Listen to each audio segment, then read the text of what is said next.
പോകുന്ന റാങ്ക് കോറിലേഷനെ കുറിച്ചാണ്. നമ്മളിതിന് മുമ്പത്തുള്ള വീഡിയോയിൽ ചെയ്തിട്ടുണ്ട്. Techniques of measuring correlation. അതായത് കോറിലേഷൻ എന്ന് പറഞ്ഞാൽ രണ്ടോ അതിൽ കൂടുതൽ വേരിയബിൾ തമ്മിലുള്ള റിലേഷനെയാണ് നമ്മൾ കോറിലേഷൻ എന്ന് പറയുന്നത്. അതിൽ പല മെത്തേഡ്സ് അല്ലെങ്കിൽ പല ടെക്നിക്സ് ഉപയോഗിച്ച് നമുക്ക് റാങ്ക് കോറിലേഷൻ നമുക്ക് കണ്ടുപിടിക്കാൻ പറ്റും. ഒന്നാമത് പറഞ്ഞിരിക്കുന്നതാണ് സ്കാറ്റർ ഡയഗ്രാം, രണ്ടാമത്തേതാണ് കാൾ പിയേഴ്സൺ കോറിലേഷൻ കോഎഫിഷ്യന്റ്, മൂന്നാമത്തെ സ്പിയർമാൻ റാങ്ക് കോറിലേഷൻ. നമ്മളിത് പഠിക്കാൻ പോകുന്നത് സ്പിയർമാൻ റാങ്ക് കോറിലേഷനെ കുറിച്ചാണ്. അപ്പോൾ ഈ നമുക്കിതിനകത്ത് പഠിക്കാനുള്ളതെന്ന് പറഞ്ഞാൽ ഇതിനകത്ത് പ്രോബ്ലംസ് ആണ് പരീക്ഷയ്ക്ക് ചോദിക്കാറുള്ളത്. അപ്പം നമ്മളിന്ന് പഠിക്കുന്നത് സ്പിയർമാൻ റാങ്ക് കോറിലേഷൻ ആണ്. സ്പിയർമാൻ റാങ്ക് കോറിലേഷൻ കണ്ടുപിടിക്കുന്ന ഇക്വേഷനാണ് 1 - 6 × σd² divided by n³ - n.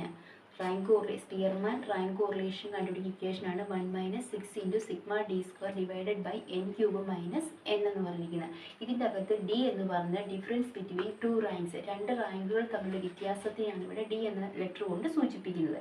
N എന്ന് പറഞ്ഞാൽ നമ്പർ ഓഫ് ഒബ്സർവേഷൻ. അപ്പം n³ എന്ന് പറഞ്ഞാൽ നമ്മൾ 3 പ്രാവശ്യം എന്നിനെ ഗുണിക്കുക, n × n × n 3 പ്രാവശ്യം നമ്മൾ എന്നിനെ മൾട്ടിപ്ലൈ ചെയ്യുക. ഇനി നമ്മൾ എങ്ങനെയാണ് ഈ പ്രോബ്ലം ചെയ്യുന്നതെന്നാണ് കാണിക്കാൻ പോകുന്നത്. എങ്ങനെയാണ് റാങ്ക് കോറിലേഷൻ കാൽക്കുലേറ്റ് ചെയ്യുന്നതാണ് കണ്ടുപിടിക്കാൻ പോകും. ഇപ്പം നമുക്ക് തന്നിരിക്കുന്ന ക്വസ്റ്റ്യനിൽ സ്റ്റുഡൻസ് ABCDE എന്നുള്ള 5 സ്റ്റുഡൻസിൻ്റെ റാങ്കാണ്. ഓരോ സബ്ജക്റ്റിന് കിട്ടിയ മാർക്കിൻ്റെ ബേസിൽ അവർ റാങ്കായിട്ട് നമ്മൾ തരംതിരിച്ചു. അപ്പം മാത്സിന് കിട്ടിയ മാർക്കിൻ്റെ അനുസരിച്ച് തന്നെ റാങ്ക് കൊടുത്തിട്ടുണ്ട്. A എന്ന് കൊടുത്ത കുട്ടി 1ാമത്തെ rank, B 2, C 3, D 4, E 5. ഈ റാങ്ക് ഇട്ട് കൊടുത്തിരിക്കുന്നത് അവർക്ക് കിട്ടിയ മാർക്കിൻ്റെ ബേസിസിലാണ് കൊടുത്തോണം കേട്ടോ. ഈ റാങ്ക് ഇൻ ഇക്കണോമിക്സ്, അതായത് A എന്ന് പറയുന്ന കുട്ടിക്ക് 4ാമത്തെ റാങ്ക്, B എന്ന് പറയുന്ന കുട്ടിക്ക് 2ാമത്തെ റാങ്ക്, C എന്ന് പറയുന്ന കുട്ടിക്ക് 1ാമത്തെ റാങ്ക്, D എന്ന് പറയുന്ന കുട്ടിക്ക് 3ാമത്തെ റാങ്ക്, E എന്ന് പറയുന്ന കുട്ടിക്ക് 4ാമത്തെ റാങ്ക്. ഇനി നമ്മളിതെങ്ങനെയാണ് ചെയ്യുന്നതെന്നാണ് കാണിക്കാൻ പോകുന്നത്. നമുക്ക് തന്നിരിക്കുന്ന ക്വസ്റ്റ്യൻസിനകത്ത് 5 സ്റ്റുഡൻസ് ABC, നമ്മൾ സ്റ്റുഡൻസ് ABCDE എന്നുള്ള എഴുതുക. 5 സ്റ്റുഡൻസിൻ്റെ ആദ്യത്തെ ഒരു ലെറ്ററാണ് നമ്മളിവിടെ ചുമ്മാ കാണിച്ചിരിക്കുന്നത്, ABCD എന്ന് കൊടുത്തിരിക്കുന്നത്. ഇനി നമ്മൾ തന്നിരിക്കുന്ന ക്വസ്റ്റ്യനകത്ത് നമുക്ക് റാങ്ക് തന്നിട്ടുണ്ട്, മാത്സിൻ്റെ റാങ്കും തന്നിട്ടുണ്ട്, ഇക്കണോമിക്സിൻ്റെ റാങ്കും തന്നിട്ടുണ്ട്. ഈ റാങ്ക് ഇടുന്നത് ഞാൻ പറഞ്ഞല്ലോ മാർക്കിൻ്റെ ബേസിസിലായിരിക്കും. ഏറ്റവും കൂടുതൽ മാർക്ക് കിട്ടിയപ്പോൾ 1ാമത്തെ റാങ്ക്, അത് കഴിഞ്ഞ് വേറെ 2, അങ്ങനെ ഓർഡറിലാണ് പോകുന്നത്. അതുപോലെ ഇക്കണോമിക്സിൻ്റെ റാങ്ക് നമുക്ക് തന്നിട്ടുണ്ട്, അതും എഴുതിയിട്ടുണ്ട്. മാത്സിൻ്റെ റാങ്ക് എന്ന് പറയുന്നത് റാങ്ക് 1, A എന്ന് പറയുന്ന കുട്ടിക്ക് കിട്ടിയ റാങ്ക് 1, B എന്ന് പറയുന്ന കുട്ടിക്ക് 2, C എന്ന് പറയുന്ന കുട്ടിക്ക് 3, D എന്ന് പറയുന്ന കുട്ടിക്ക് 4, E എന്ന് പറയുന്ന 5. ഇക്കണോമിക്സിന് കിട്ടിയ റാങ്കാണ്. A എന്ന് പറയുന്ന കുട്ടിക്ക് കിട്ടിയ 4ാമത്തെ റാങ്കാണ് ഇക്കണോമിക്സിന്, B എന്ന് പറയുന്ന കുട്ടിക്ക് 2, C എന്ന് പറയുന്ന 1, D എന്ന് പറയുന്ന 3, E എന്ന് പറയുന്ന 4. ചില സിറ്റുവേഷനിൽ നമുക്ക് ഡയറക്റ്റായിട്ട് റാങ്ക് വരും, ചില സിറ്റുവേഷൻ നമുക്ക് മാർക്കായിരിക്കും തരുന്നത്. ഈ മാർക്ക് തരികയാണെങ്കിൽ നമ്മൾ എന്ത് ചെയ്യണം? ഏറ്റവും കൂടിയ മാർക്കിന് നമ്മൾ 1ാമത്തെ റാങ്ക് കൊടുക്കണം, അത് കഴിഞ്ഞ് വരുന്നതിന് 2, അങ്ങനെ ആ ഓർഡറിൽ നമ്മൾ റാങ്ക് ഇട്ട് കൊടുക്കണം. എന്നിട്ട് വേണം നമ്മളിത് ചെയ്യാനായിട്ട്. ഇത്ര നമ്മൾ എഴുതിയതിന് ശേഷം നമ്മൾ അതിൻ്റെ ഇക്വേഷൻ നോക്കുക. R = 1 - 6 × σd² divided by n³ - n എന്നാണ് നമ്മുടെ റാങ്ക് കോറിലേഷൻ കണ്ടുപിടിക്കുന്നതിൻ്റെ ഇക്വേഷൻ. നമ്മളോട് ശരിക്കും സ്പിയർമാൻ റാങ്ക് കോറിലേഷൻ എന്ന് ക്വസ്റ്റ്യന് ചോദിക്കണമെന്നില്ല. ചിലപ്പോൾ ഫൈൻഡ് ഔട്ട് റാങ്ക് കോറിലേഷൻ അല്ലെങ്കിൽ കാൽക്കുലേറ്റ് റാങ്ക് കോറിലേഷൻ എന്നായിരിക്കും ചോദിക്കുന്നത്. അപ്പോൾ ഈ സ്പിയർമാനാണ് കണ്ടുപിടിക്കുന്നത്. അപ്പം റാങ്ക് കോറിലേഷൻ കണ്ടുപിടിക്കുന്ന ഇക്വേഷൻ ഒന്നുകൂടെ പറയാം. 1 - 6 × σd² divided by n³ - n എന്നാണ്. ഇതത് നമുക്ക് ഈ ഇക്വേഷനെ വെച്ച് നമുക്ക് ചെയ്യാം, നമുക്ക് കണ്ടുപിടിക്കാം. D എന്നുള്ള ലെറ്റർ ഉണ്ട് അല്ലേ, അപ്പോൾ D നമ്മൾ കണ്ടുപിടിക്കാം. അപ്പം നമ്മൾ മുമ്പ് എഴുതിയിരുന്നു, D എന്ന് പറഞ്ഞാൽ ഡിഫറൻസ് ബിറ്റ്വീൻ ടു റാങ്ക്, രണ്ട് റാങ്കുകൾ തമ്മിലുള്ള ഡിഫറൻസ് അല്ലെങ്കിൽ വ്യത്യാസത്തിനെയാണ് നമ്മൾ എന്ത് പറഞ്ഞത് D എന്നുള്ള ലെറ്റർ വെച്ച് സൂചിപ്പിക്കുന്നത്. അപ്പം നമുക്ക് മാത്സിൻ്റെ ആ റാങ്കിൽ നമ്മൾ റാങ്ക് 1 എന്ന് കൊടുക്കാം, ഇക്കണോമിക്സിൻ്റെ റാങ്കിൽ നമുക്ക് റാങ്ക് 2 എന്ന് കണ്ടു കൊടുക്കാം. അപ്പം നമുക്ക് D കണ്ടുപിടിക്കാനായിട്ട് R1ഉം R2, മാത്സിൻ്റെ റാങ്ക് എന്ന് പറഞ്ഞാൽ R1 ആണ്, ഇക്കണോമിക്സിൻ്റെ റാങ്ക് എന്ന് പറഞ്ഞാൽ R2 ആണ്. ഇത് തമ്മിലുള്ള വ്യത്യാസം അല്ലെ ഡിഫറൻസ് തമ്മിൽ കുറയ്ക്കാം നാം ഉദ്ദേശിക്കുന്നത്. അപ്പം ഫസ്റ്റ് നമ്മൾ A എന്ന് പറയുന്ന സ്റ്റുഡൻസിന് കിട്ടിയ നോക്കുകയാണെങ്കിൽ D കണ്ടുപിടിക്കുകയാണെങ്കിൽ അവിടെ 1 - 4. അപ്പം ഇവിടെ 1 - 4 ആയതുകൊണ്ട് -3 ആണ് വരുന്നത് അല്ലേ. നമ്മൾ കുറച്ചിട്ട് വലുതിൻ്റെ ചിഹ്നം നമ്മൾ കൊടുക്കുക. അപ്പം -3 ആണ് വരുന്നത്. ഇനി അതെങ്ങനെ -3 എന്ന് പറഞ്ഞാൽ 1 - 4 ആണ്. അപ്പോൾ ഇവിടെ വലുത് 4 ആണ്, -4 ആണ്. അപ്പോൾ ഇവിടെ അതുകൊണ്ടാണ് ഇവിടെ കുറച്ചിട്ട് നമ്മൾ വലുതിൻ്റെ ചിഹ്നം മൈനസ് ഇട്ട് കൊടുത്തത്. ഇനി അടുത്തതെന്ന് പറഞ്ഞിരിക്കുന്നത് അടുത്ത റാങ്ക് ഏതാ? മാത്സിൻ്റെ റാങ്ക് 2ഉം ഇക്കണോമിക്സിൻ്റെ റാങ്ക് 2. അപ്പോൾ നമ്മൾ തമ്മിൽ 2 മൈനസ് 2 രണ്ട് തമ്മിൽ വ്യത്യാസം എന്ന് പറഞ്ഞാൽ 0ആണ്. അടുത്ത് നോക്കിക്കേ, സി എന്ന് പറയുന്ന സ്റ്റുഡൻസിന് കിട്ടിയ മാത്സിൻ്റെ റാങ്ക് 3ഉം ഇക്കണോമിക്സിൻ്റെ റാങ്ക് 1ഉമാണ്. 3 മൈനസ് 1. അപ്പോൾ വരുന്ന ആൻസർ എന്ന് പറഞ്ഞിരിക്കുന്നത് 2ആണ്. ഇനി അടുത്തത് ഡി എന്ന് പറയുന്ന സ്റ്റുഡൻറ്റിന് മാത്സിൻ്റെ റാങ്ക് 4, ഇക്കണോമിക്സിൻ്റെ റാങ്ക് 3. 4 മൈനസ് 3 അപ്പോൾ എത്ര വരും? 1 അവിടെ വരുന്ന ആൻസർ. ഇനി അടുത്തത് നോക്കി, ഇ എന്ന് പറയുന്ന സ്റ്റുഡൻസിനാണെങ്കിൽ മാത്സിൻ്റെ റാങ്ക് 5, എക്കണോമിക്സിൻ്റെ റാങ്ക് 4. 5 മൈനസ് 4 എന്ന് പറഞ്ഞിരിക്കുന്നതും 1 വരുന്നത്. ഇപ്പം നമ്മൾ ഡി കണ്ടുപിടിച്ചു. ഇനി നമുക്ക് വേണ്ടതെന്ന് പറഞ്ഞാൽ ഡി സ്ക്വയർ കണ്ടുപിടിക്കും. ഡി കണ്ടുപിടിച്ചെങ്കിൽ മാത്രമേ നമുക്ക് എന്ത് ചെയ്യാൻ പറ്റൂ? ഡി സ്ക്വയർ കണ്ടുപിടിക്കാൻ പറ്റൂ. ഡി സ്ക്വയർ എന്ന് പറഞ്ഞാൽ ഡി ഇൻറ്റു ഡി, 2 തവണ ഡി എന്നുള്ള ആ ഡിഫറൻസിൽ നമ്മൾ 2 തവണ ഗുണിക്കുക, അല്ലെങ്കിൽ 2 തവണ മൾട്ടിപ്ലൈ ചെയ്യുക എന്നാണ് ഉദ്ദേശിക്കുന്നത്.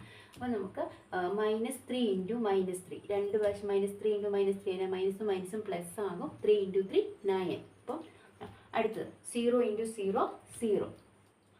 അടുത്ത് 2 ഇൻറ്റു 2 4. അടുത്ത് 1 ഇൻറ്റു 1 1. 1 ഇൻറ്റു 1 1.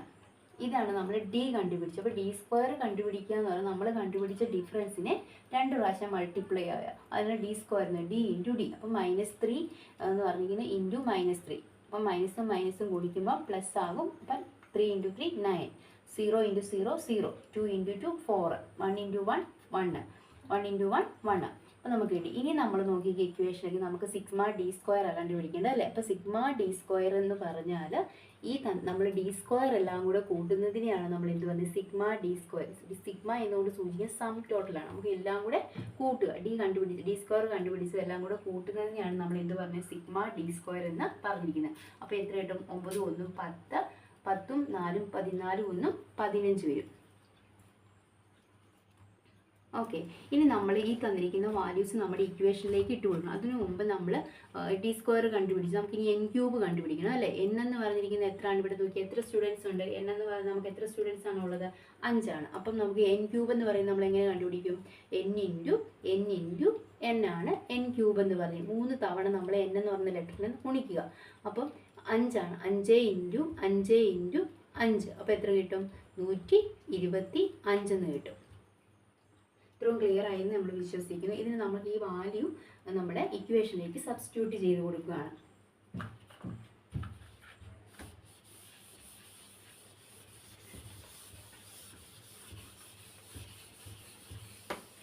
അപ്പോൾ നമുക്ക് ഇക്വേഷൻ ഒന്നും കൂടി എഴുതാം. റാങ്ക് കോറിലേഷൻ കണ്ടുപിടിച്ച ഇക്വേഷൻ എന്ന് പറഞ്ഞാൽ 1 minus 6 into sigma D square divided by N cube minus n. ഇതാണ് നമ്മുടെ ഇക്വേഷൻ എന്ന് പറഞ്ഞിരിക്കുന്നത്. 1 minus 6 into sigma D square divided by n cube minus n. ഈ മൈനസ് എന്നുള്ളത് നമ്മൾ ഈ ഒരു ഭാഗത്തെ ഇടാവുള്ളൂ കേട്ടോ. അല്ലെങ്കിൽ നമ്മൾ ഇതിൻ്റെ കൂടെ അങ്ങ് ഈ 1 മൈനസ് 6 എന്നും പറഞ്ഞ രീതിയിൽ നമ്മൾ കുറച്ച് പോകും. അങ്ങനെയല്ല വരുന്നത്. ഇനി നമ്മൾ ചെയ്യുന്നത് നമ്മുടെ വാല്യൂസ് ഓരോന്നിടുക. 1 മൈനസ് 6 നമ്മളതുപോലെ എഴുതുക. 1 minus 6 sigma D square. Sigma D സ്ക്വയറിൻ്റെ വാല്യൂ എന്താണ്? സിഗ്മ ഡി സ്ക്വയറിൻ്റെ നമ്മൾ വാല്യൂ കണ്ടുപിടിച്ചു. 15 into 15 divided by N cube. N cube എത്രയാണ്? നമ്മൾ 125 മൈനസ് എൻ എന്ന് പറഞ്ഞിരിക്കുന്നത് 5. അപ്പോൾ നമുക്ക് കിട്ടുന്ന ആൻസർ എന്ന് പറഞ്ഞിരിക്കുന്നത് എത്ര ആയിരിക്കും? 1 മൈനസ് 6 ഇൻറ്റു 65 6 ഇൻറ്റു 15 ഗുണിക്കുക. 6 ഇൻറ്റു 15 കണ്ടുപിടിക്കുക. 6 ഇൻറ്റു 15 നമുക്ക് ചെയ്യുമ്പോൾ കിട്ടുന്ന ഗുണിക്കുമ്പോൾ ഇത് കിട്ടും 90 എന്ന് കിട്ടും. Divided by 125 minus 5 120. ഇത് ചെയ്യുക. അത് നമ്മൾ ഇത് രണ്ടും അതായത് 90 ഡിവൈഡഡ് ബൈ 120 ചെയ്യുമ്പോൾ നമുക്ക് കിട്ടുന്നത് 0.75 ആണ്. 0.75. ഇനി നമ്മൾ ഈ 1ൽ നിന്ന് 0.7 കുറയ്ക്കുക. 1ൽ നിന്ന് നമുക്ക് 0.5 കുറയ്ക്കുമ്പോൾ 0.25. ഇതാണ് നമ്മുടെ റാങ്ക് കോറിലേഷൻ എന്ന് പറഞ്ഞിരിക്കുന്നത്. ഈ റാങ്ക് കോറിലേഷൻ നമുക്ക് എളുപ്പത്തിൽ കണ്ടുപിടിക്കാമെന്ന് വെച്ചാൽ ഈ റാങ്ക് കോറിലേഷൻ്റെ വാല്യൂ എപ്പോഴും നമുക്ക് കിട്ടുന്ന ആൻസർ 0 ആയിരിക്കും. 0 കൂട്ടിയായിരിക്കും നമുക്ക് കിട്ടുന്നത്. -1നും 1നും ഇടയ്ക്കായിരിക്കും കോറിലേഷൻ്റെ എപ്പോഴും വാല്യൂ വരുന്നത്. അപ്പോൾ 0 നമുക്ക് നമ്മുടെ ആൻസർ തെറ്റാണെന്ന് പെട്ടെന്ന് നമുക്ക് ഐഡൻറ്റിഫൈ. 0 കൂട്ടി കിട്ടിയില്ല എങ്കിൽ നമ്മൾ എവിടെയെങ്കിലും ഒരു മിസ്റ്റേക്ക് കണ്ടുപിടിക്കും ഉണ്ടെന്നാന്ന് വെച്ചാൽ. അപ്പോൾ റാങ്ക് കോറിലേഷൻ്റെ വാല്യൂ എപ്പോഴും -1നും 1നും ഇടയ്ക്കായിരിക്കും. അപ്പോൾ ഇവിടുത്തെ ആൻസർ എന്ന് പറഞ്ഞാൽ 0.25 ആണ്. Okay, thank you.